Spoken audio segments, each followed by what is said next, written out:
In these last few podcast episodes, we've been talking about the 7 expectations that are placed on pastors that are somewhat unrealistic and unreasonable and led one pastor to completely leave the ministry, at least the pastoral W-2 from a church type of ministry altogether. His name is Alexander Lang, and he wrote this article that we've been going through where he listed out the 7 expectations that are placed on you as pastors. And today we're going to go over the 6th of those 7 expectations. I'll get to that in a second. But so far, we've talked about all of these. Professional speaker, we talked about that in week 1, that it is expected that if you are a pastor, you have a professional level skill when it comes to your communication. CEO, you're expected to lead your organization with the utmost professionalism and with complete visionary and directional leadership at all times. Counselor, you're expected to be a soft-hearted, listening, caring ear to those who are hurting. All who may come must find rest in you. Fundraiser, you are, in addition to all of these, expected to be the one who champions the raising of funds, both for the day-to-day, month-to-month budgetary needs of your church and whatever special projects that you hope to do as well. Human Resources Director, we talked about that last week. I bet none of you, when you signed up to be a pastor, thought that you would one day be an HR director, but for a lot of pastors, that is the expectation, that you are going to set workplace culture, you are going to hire, fire, and do developmental stuff. We've talked about each one of these in the last 5 episodes. If you missed any of those, go back, watch them. What we did is we went through and said, there is really a way to filter through these expectations. And the way that I like to think about each one of these expectations is through either a embrace, delegate, or outsource. So embrace would be, is this something that I'm going to embrace personally? In other words, I'm going to take this responsibility on as my responsibility personally. And one good example of this would be professional speaker, or don't get hung up on the word professional, just insert the word skilled speaker. Embracing that is a good thing to do as a pastor, because that's a big part of what you do. And even if you don't preach regularly, you are going to teach, you are going to preach, you are going to present, you are going to have to argue an idea or communicate a vision. So having that skill is really, really good to embrace personally. And by the way, it's one of the main things we do here at Preaching Donkey. If you want help with that, I want to give you a free resource. So go to preachingdonkey.com/21days to pick it up. It's my free 21-day guide to creating killer sermons. It's a 3-week, 3-step process that will walk you through how to create and deliver a compelling message. So whether you've been preaching for a long time and you're looking for something new and fresh, or if you're brand new to preaching and you're just trying to figure out what to do to get started, there's something in there for you, and it's totally free, preachingdonkey.com/21days. So a good way to look at professional speaker, or at least being a skilled speaker, is to say, I'm going to embrace this personally. The other thing we can do is we can delegate to someone else on staff. And we looked at the idea of counseling being something really good to delegate to somebody else, that people are going to come to you for care needs, but to have somebody on staff who you can hand this off to, who champions and leads that ministry, is a really good way to do it. That's what it looks like to delegate to someone else on staff, so that you're not the one who has to own that. Which, by the way, if you are the lead pastor, there should be very few things that you personally own. And a lot of things should just be delegated to other people on your staff. So just watch through this whole series and you'll see the breakdown of that. And then the third thing would be to outsource. What can you outsource to another organization? So we use the example of fundraising. Fundraising is something that you're both going to embrace personally, because you have to communicate the vision. You're going to delegate it to someone else on your staff in terms of following up with first-time givers and making sure that everybody is being appreciated, that money's being tracked. And in some cases, you may want to outsource the fundraising event to another organization, especially if you're going to raise a lot of capital to build a building or something like that.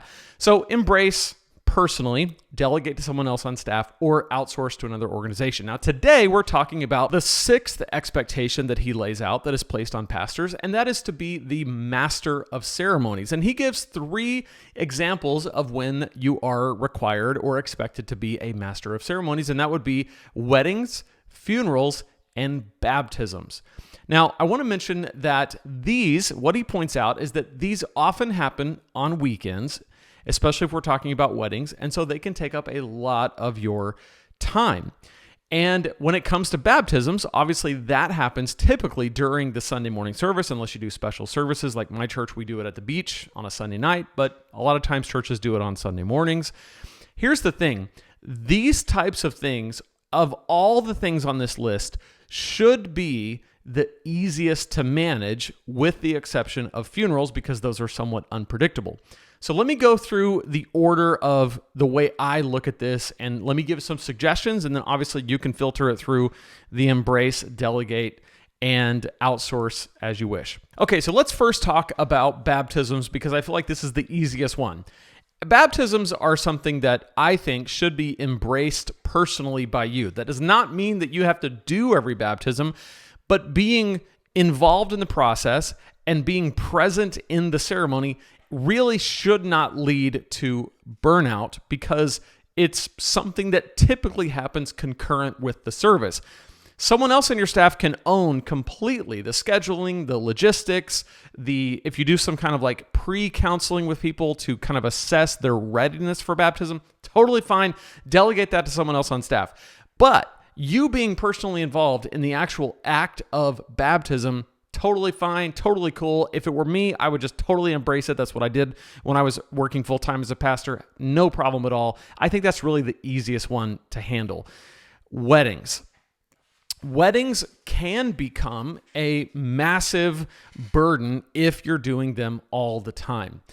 Weddings are something that you should have. First of all, you should have a policy as a church, a written policy about how you deal with weddings. When it comes to members requesting a wedding, when it comes to non-members, all of the kind of logistics of use of space, how much they pay for the use of space, what they pay for like custodial fees after the fact, what their expectations are to make sure that the building is set back to where it's supposed to be. And if your custodian is going to have to deal with that, then they should pay for that. All of those things should be in place. But you as the officiant should be paid to do the wedding. Now, I don't know why this is controversial. In some circles, it is. In some circles, it's like, well, no, you're the pastor. You should just be expected to do the wedding, and it should be part of your job. No, it is not part of your job to do an unlimited number of weddings. You should be paid a reasonable fee. That should be, in most cases, a few $100s, $300, $500, $175, $200, something to compensate you for your time. Because if you've never done a wedding, which I would imagine if you're watching this, you've probably done weddings, it's a lot of work. In some cases, I know when I do a wedding, I typically also do the pre-marriage counseling or pre-marriage preparation with the couple, pre-marriage meetings and advice. And that's typically 5 to 6 sessions in person, a couple hours at a time that usually happen at night. So that takes up a lot of my time. It doesn't have to happen at night. You can have them come to your office. But for me, I typically do it at night at my house with my wife. The couple comes over and we talk. So that takes up a lot of time. Then when it comes to writing the ceremony, you have to actually kind of get to know the couple. If you're going to do it right, you have to hear their story. You have to take whatever kind of template you typically do for weddings, and you have to make it fit that couple, their story, what they want. And that takes work. It's like preparing a sermon. Then when it comes time for the weekend, typically weddings happen on a Saturday, which means Friday night you've got the rehearsal. And whether or not you attend the rehearsal dinner really depends on whether or not they invite you, how close you are to the couple. But even if you don't attend the rehearsal dinner, you're showing up at 5 o'clock or so, 5:30, 6 o'clock on a Friday night. The wedding party's there. You're the one typically leading the charge along with the person who's running the wedding planner, the wedding coordinator. And that can be stressful because here's the thing. What often happens is sometimes if there hasn't been some good planning going on, they're looking at you thinking, are you running the show? You're looking at them thinking, are they running the show? So a little hint or a little maybe pro tip, I do this with every single one of my couples on the very first time we meet and we talk about the ceremony. What I say is this, and you can take this and you can use it if you want. I say you should have a day of wedding coordinator whose name is not Lane Sebring. And that day of wedding coordinator should also lead the charge at the rehearsal. And that person's name is not Lane Sebring. And hint, that's me. that's who you're watching. And I say it that way because I say what's going to happen is someone is going to have to tell your wedding party when to come in, where to stand, how to stand, when to leave, and that is not me. What I do is from when the bride walks down the aisle until I send you off as a married couple. That little section of about 10 minutes is me. 10 minutes. That's about it. Typical wedding ceremony is about 18 minutes. In the types of weddings I do. I mean, Catholic weddings are going to be longer. Orthodox weddings are going to be longer. Different cultures might be longer. But from the time the processional starts, like people coming down the aisle, everybody getting in place, the bride coming down, doing the actual ceremony, and then sending them off, it's 18 to 20 minutes. And the actual sermon with like the message that I do and the vows exchanged and the rings and the kiss, it's like 10 to 12 minutes. It might seem longer, but if you have a watch out and you're timing it, it's not that long. So what I want to do is I want to set that expectation from the very start because I don't want to show up at the rehearsal and they don't have a wedding coordinator and they're looking at me going, well, when are we supposed to come in? Where are we supposed to stand? I don't do that. I'm the officiant, and you shouldn't do that either. Unless, of course, you want to be a wedding coordinator and an officiant, which I doubt you do. So simple, just tell them please have someone who's not me. And I typically, in the second time that we meet, I ask them, who is your wedding coordinator? Do you have one? And I will text that person or call that person and just say like, hey, I just want to touch base. I'm the officiant. Is there anything you need from me? I just very politely give them the same expectation.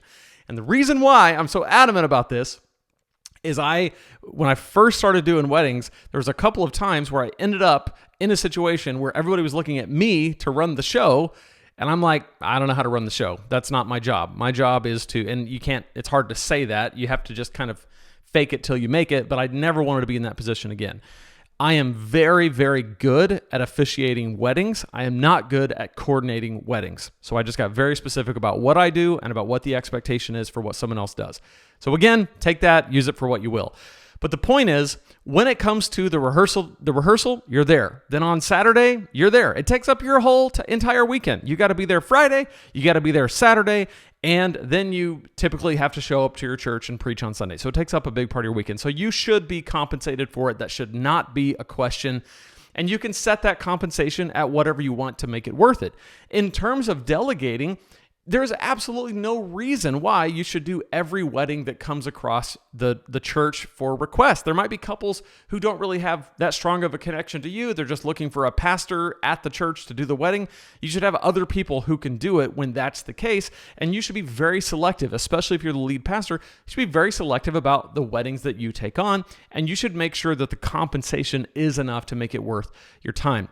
In terms of outsourcing, you can outsource weddings. You can just say, hey, as a church, we do a very limited number of weddings, but there is a wedding chapel in the community that we're very connected to. You can reach out to them and you can refer people out.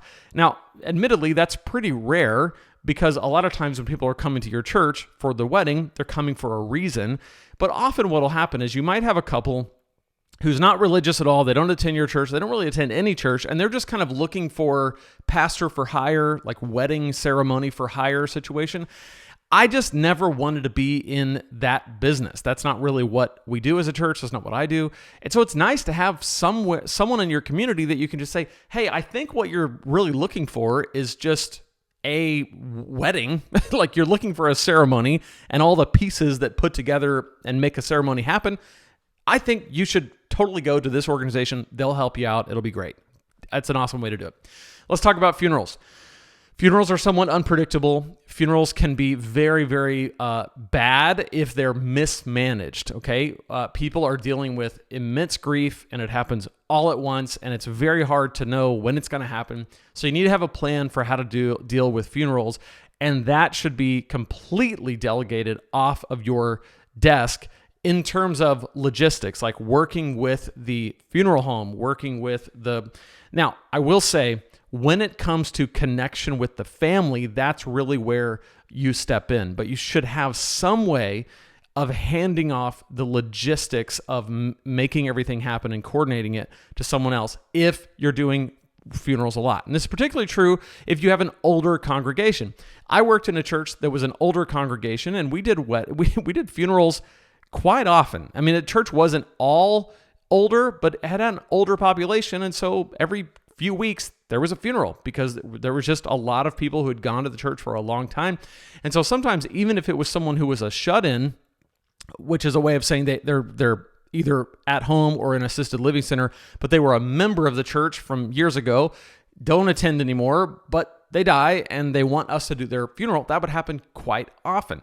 And so if you have an older congregation and funerals are happening on the regular, that's where you really need to have a good system where you have a pastor whose job it is to really manage that expectation. If you're in a church where it's mostly younger people, that's probably not going to be, you're not going to have funerals all the time if it's younger people. And if it does happen and it's somebody young, that's probably when you're really going to be expected to step in because it's probably going to be unexpected. So delegating, embracing, outsourcing, these are the kind of things that fit really well with some of these other categories. With Master of Ceremonies, I would say this is where systems come into play more than almost anything else. Having a good system for when you get a request for a wedding, a good system for when you get a request for a funeral. What I mean by this, a system is really just a way of doing things. Anytime your church does the same thing in the same way, it should be a documented system. Sometimes you might call this a standard operating procedure, an SOP. It's basically like, if this happens, these things need to happen. So if someone calls our church and says, hey, my grandmother passed away and we would like the church to do her funeral, it should be completely known, start to finish, what's going to happen next. And that system needs to be owned probably by someone else, so that you're not having to break away from your sermon prep, break away from the things that you already have to do in a given week, and manage an unexpected funeral request. Now, you may do the funeral, you may go and visit the family and do some pastoral care that maybe is needed in that time, but it's not something that you should manage start to finish, if you understand the delineation that I'm making. And again, with baptism, same thing. There should be a system in place so that when these things happen.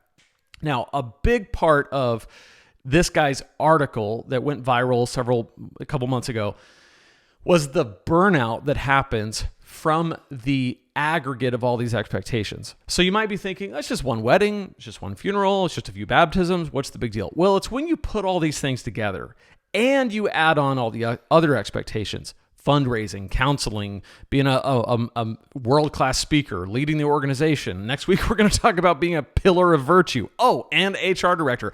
When you put all that together, it's just a wedding, but it's a little bit more than that when it's added to all of these other expectations that can seem like a mountain just piling up on top of you. So this is why it's really, really important to nail down the systems of these things before they become an issue. If you want help with how to make systems, especially for things like staff development, like we talked about last week with HR, making sure that you have a good development system, check out Strategic Leadership Bundle. It's one of my courses. I help you in 5 areas of leadership so that you can align your preaching, how you communicate with your leadership. So you're communicating the vision of your leadership, putting those two things together so that your preaching and your leadership are in sync with each other. They're aligned, and you can really maximize the impact of both. You can find out more about that at preachingdonkey.com/leadership. So that's it for today. Remember, if God can speak through a donkey, he can speak through you, and he can speak through me. We'll see you next time here at the Preaching Donkey podcast.